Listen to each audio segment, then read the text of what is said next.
680 খ্রিস্টাব্দ ইরাকের মরুভূমির বুকে ঘটেছিল এমন এক ঘটনা যা আজও ইতিহাসের সবচেয়ে বেদনাদায়ক অধ্যায়গুলোর একটি।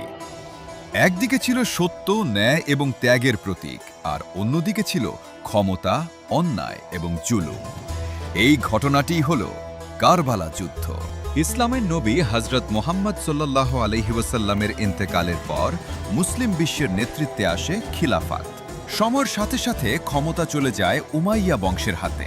খলিফা মুয়াবিয়া রাদিয়াল্লাহু আনহু-এর মৃত্যুর পর তার ছেলে ইয়াজিদ ইবনে মুয়াবিয়া ক্ষমতায় বসে। কিন্তু ইয়াজিদ ছিলেন বিতর্কিত শাসক।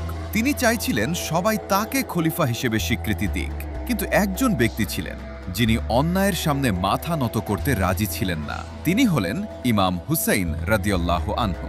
ইরাকের কুফা শহরের মানুষ ইমাম হুসাইন রাদিয়াল্লাহু আনহুকে চিঠি লিখে আহ্বান জানায়, আপনি আসুন, আমরা আপনার পাশে থাকব।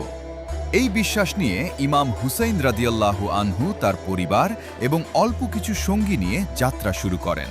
কিন্তু পথেই ইয়াজিদের সৈন্যরা তাদের আটকে দেয় এবং তাদের নিয়ে যাওয়া হয় এক নির্জন মরুভূমিতে, কারবালা।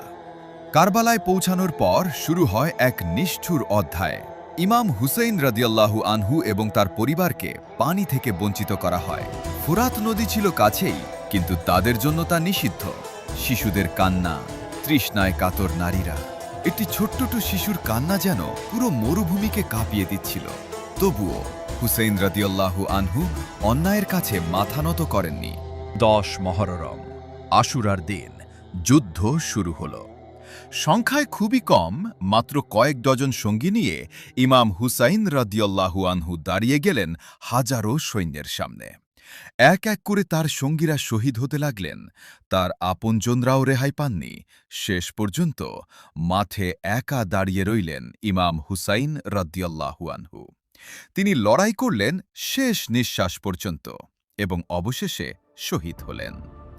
কারবালার বালু রঙিন হয়ে উঠল ত্যাগ আর রক্তের ইতিহাসে। কারবালা শুধু একটি যুদ্ধ নয়, এটি একটি শিক্ষা।